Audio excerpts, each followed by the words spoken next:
दोस्तों द्वितीय विश्व युद्ध के बाद जब अमेरिका और सोवियत यूनियन के अंदर कोल्ड वॉर शुरू हुआ तो बेसिकली ये कोई प्रत्यक्ष लड़ाई नहीं था बल्कि एक तरीके का अप्रत्यक्ष लड़ाई था। और लड़ाई का मेन बेस था दोनों देशों के हथियारों के रेस। अमेरिका के तरफ से जब कोई हथियार का निर्माण किया जाता था तो सोवियत यूनियन उसी तर्ज पे अपना हथियार बनाता था या फिर हथियारों के काउंटर बनाता था। और अमेरिका की तरफ से भी सोवियत यूनियन के नए हथियारों को काउंटर करने के लिए या फिर उसी तर्ज के हथियारों का निर्माण किया जाता था। और दोस्तों इस लेगेसी को सोवियत यूनियन टूटने के बाद रशिया की तरफ से पकड़ के रखा गया है। और ऐसे में जब अमेरिका की तरफ से 6th जनरेशन के NGDA प्रोग्राम के अंतर्गत एयरक्राफ्टों के डेवलपमेंट किया जा रहा है तो रशिया किस तरीके से पीछे रह सकता है। रिपोर्ट में बताया जा रहा है कि रशिया की तरफ से भी अमेरिका के NGDA एयरक्राफ्टों के प्रोजेक्ट को काउंटर करने के लिए अपना खुद का 6th जनरेशन के फाइटर एयरक्राफ्टों का डेवलपमेंट कर रहा है और वो भी सुखोई Su-57 फाइटर एयरक्राफ्टों के बेस में। और बताया जा रहा है कि ये एयरक्राफ्ट मैन्ड और अनमैन्ड दोनों वेरिएंटों में होगा। दोस्तों आज के इस वीडियो में मैं आप लोगों को रशिया की तरफ से सुखोई Su-57 के बेस पे डेवलप किए जाने वाले इन 6th जनरेशन के फाइटर एयरक्राफ्टों के बारे में जहां पे बताऊंगा तो वहीं पे आप लोगों को ये भी बताऊंगा कि ये रशिया का कोई पहला 6th जनरेशन के फाइटर एयरक्राफ्ट का प्रोजेक्ट नहीं है बल्कि इसके अलावा भी रशिया की तरफ से और एक 6th जनरेशन के एयरक्राफ्टों के प्रोजेक्ट के ऊपर काम किया जा रहा है। तो डिटेल में रशिया के 6th जनरेशन के एयरक्राफ्टों के बारे में जानने के लिए वीडियो के आखिर तक बने रहिए और चैनल को सब्सक्राइब और वीडियो को लाइक जरूर कीजिए। दोस्तों हाल ही में रशिया के स्टेट ओन तास न्यूज की तरफ से एक रिपोर्ट जारी करते हुए दावा किया गया कि रशिया के जो 6th जनरेशन के एयरक्राफ्ट के प्रोजेक्ट है ये संपूर्ण रूप से Su-57 फेलोन एयरक्राफ्टों के बेस पे होगा। और ये जो एयरक्राफ्ट है ये नेटवर्क सेंट्रिक सिस्टम जैसे कि ड्रोन, स्पेस, ग्राउंड सिस्टम जैसे सिस्टमों से लैस होगा। बेसिकली दोस्तों तास न्यूज की तरफ से ये जो रिपोर्ट पब्लिक किया गया है इसका बेस है रशिया के यूनाइटेड एयरक्राफ्ट कॉर्पोरेशन मतलब स्टेट ओन एयरक्राफ्ट मैन्युफैक्चरर के जनरल डायरेक्टर यूरी स्लेवसुर की तरफ से दिया गया एक बयान। उनके द्वारा अपने बयान में बताया गया है कि रशिया के जो 5th जनरेशन के सुखोई Su-57 फाइटर एयरक्राफ्ट है ये अब 6th जनरेशन के फाइटर एयरक्राफ्टों की तरफ अपना कदम बढ़ा रहा है। दोस्तों जब यूरी स्लेवसुर को 6th जनरेशन के फाइटर एयरक्राफ्टों के रिलेटेड सवाल पूछा गया तब उनका कहना था कि 6th जनरेशन के फाइटर एयरक्राफ्ट कोई सेपरेट नहीं होगा बल्कि ये एक ऐसा सिस्टम होगा जो हवा में, स्पेस में, अर्थ में, ड्रोन में, मैन्ड व्हीकल में इंटरेक्शन कर पाएगा। हालांकि दोस्तों रशिया की तरफ से साल 2016 में ही साफ कर दिया गया था कि रशिया के द्वारा एक 6th जनरेशन के फाइटर एयरक्राफ्टों के डिजाइन के ऊपर काम किया जा रहा है जिस डिजाइन को सुखोई डिजाइन ब्यूरो की तरफ से पेश किया गया है।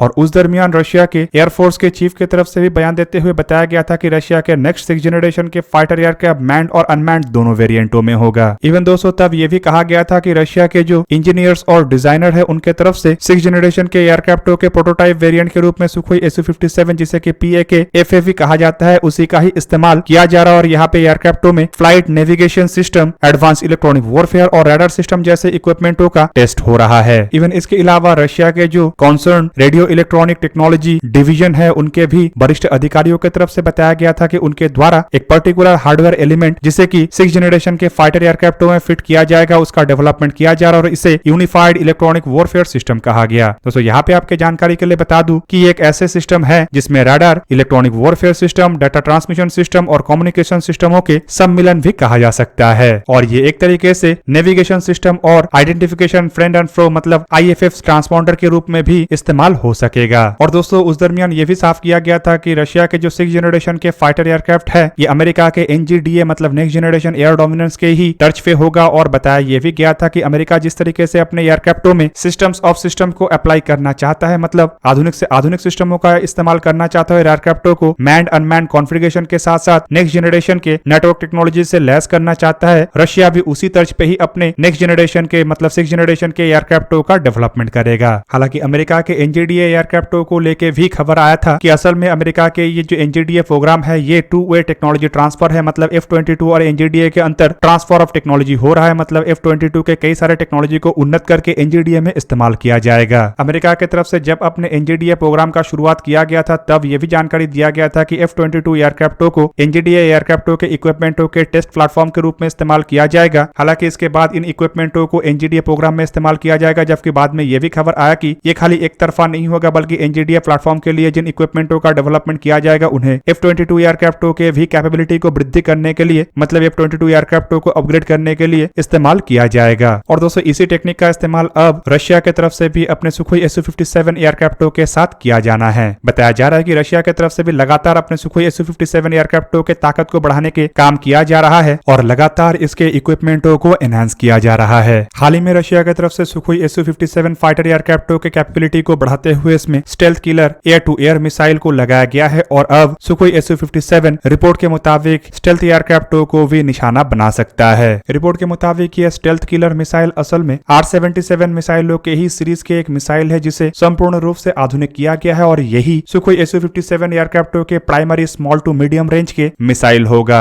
बताया जा रहा है कि करंटली इस मिसाइल को ट्रायल से गुजारा जा रहा है और यह ट्रायल इस साल के अंत से पहले समाप्त हो जाएगा, जबकि यह भी रिपोर्ट है कि साल के अंत से पहले रशिया के बेड़े में इन मिसाइलों के कुछ इनिशियल बैच को भी शामिल कर लिया जाएगा। पिछले साल रशिया की तरफ से यह भी जानकारी दिया गया था कि रशिया अपने सुखोई Su-57 फाइटर एयरक्राफ्टों को मैरीटाइम टारगेटों के खिलाफ मजबूत बनाने के लिए active radar homing air to antiship मिसाइलों से लैस करेगा। हालांकि उसका भी ट्रायल चल रहा है और बताया जा रहा है कि जल्द ही यह ट्रायल भी समाप्त हो सकता है, जबकि दूसरी तरफ यह भी बताया जा रहा है कि एयरक्राफ्टों के कैपेबिलिटी को वृद्धि करने के लिए एयरक्राफ्टों के जो कम्युनिकेशन सूट है उसे भी इंप्रूव किया जा रहा है, जिसका टेस्टिंग चल रहा है और शायद इस साल के अंत तक ये टेस्ट भी समाप्त हो जाए। दोस्तों रिपोर्ट के मुताबिक सुखोई Su-57 फाइटर एयरक्राफ्टों के कैरियर बेस वर्जन को भी रशिया की तरफ से निर्माण किया जाना है, जो संभावित रशिया की तरफ से अपने एकमात्र एयरक्राफ्ट कैरियर कुज्नेत्स्कोव के ऊपर तैनात किया जाए, जो कि साल 2015 से ही रिफिट में यार्ड में है और शायद साल 2024 में ये फिर से रशियन नेवी में रिज्वाइन करे। हालांकि इस एयरक्राफ्ट कैरियर के ऊपर इतने बड़े आकार के सुखोई Su-57 जैसे फाइटर एयरक्राफ्टों को तैनात करने पे क्या एयरक्राफ्टों के कैपेबिलिटी में वृद्धि आएगा ये फिलहाल पता नहीं है, लेकिन दोस्तों कुछ अन्य रिपोर्टों में यही बताया जा रहा है कि रशिया की तरफ से छोटे और मध्यम आकार के एयरक्राफ्ट कैरियरों के भी एक बड़े बेड़े को तैयार किया जा सकता है। इवन कुछ रिपोर्टों में रशिया के प्रोजेक्ट 23000 स्टॉर्म का भी जिक्र किया जा रहा है, जो बेसिकली एक बड़े आकार के न्यूक्लियर पावर एयरक्राफ्ट कैरियर होगा और संभावित इस तरीके के एयरक्राफ्ट कैरियर के लिए भी सुखोई Su-57 के नेवल वेरिएंटों का डेवलपमेंट किया जा रहा हो। पर दोस्तों सुखोई Su-57 फाइटर एयरक्राफ्टों के डिलीवरी इतना इंप्रेसिव नहीं है। साल 2010 में फर्स्ट फ्लाइट करने के बाद साल 2020 में रशिया की तरफ से पहला सुखोई Su-57 फाइटर एयरक्राफ्टों को रशियन एरोस्पेस फोर्स के लिए डिलीवर किया गया। हालांकि डिलीवरी से पहले ही एक सीरियल प्रोडक्शन वेरिएंट क्रैश हो चुका है और आपके जानकारी के लिए बता दूं कि अब तक केवल मात्र रशिया के बेड़े में 6 के आसपास ऐसे एयरक्राफ्टों को ऑपरेशनल करना संभव हो पाया, जिनमें आखिरी एयरक्राफ्ट अगस्त महीने में रशियन एयरफोर्स के बेड़े में शामिल हुआ है। जबकि कुछ रिपोर्टों में बताया जाता है कि जो 6 एयरक्राफ्टों का बात कहा जाता है ये असल में सीरियल प्रोडक्शन वेरिएंट है, जिनमें क्रैश हुए एयरक्राफ्ट को भी काउंट किया जाता है। रिपोर्ट के मुताबिक साल 2019 में एक एयरक्राफ्ट जहां पे क्रैश हुआ तो वहीं पे साल 2020 में दूसरे एयरक्राफ्ट का डिलीवरी हुआ। तीसरे और चौथा एयरक्राफ्ट का डिलीवरी साल 2021 में हुआ और बाकी 2 एयरक्राफ्टों का डिलीवरी साल 2022 में हुआ। रशिया की तरफ से टोटल 76 एयरक्राफ्टों का ऑर्डर दिया गया है, जिनमें बताया जा रहा है कि अधिकतम एयरक्राफ्ट साल 2024 के बाद ही डिलीवर किया जाएगा, क्योंकि साल 2024 तक रशिया अपने सुखोई Su-57 फाइटर एयरक्राफ्टों को संपूर्ण रूप से एनहांस कर लेगा और इसे एक प्रॉपर 5th जनरेशन के फाइटर एयरक्राफ्ट का रूप दे देगा। और इसी कारण कुछ रशियन एक्सपर्टों का कहना है कि एयरक्राफ्टों के प्रोडक्शन इतना स्लो है और साल 2024 से लेकर साल 2028 के दरमियान रशिया सभी 76 एयरक्राफ्टों का डिलीवरी रशियन एयरफोर्स को कर देगा।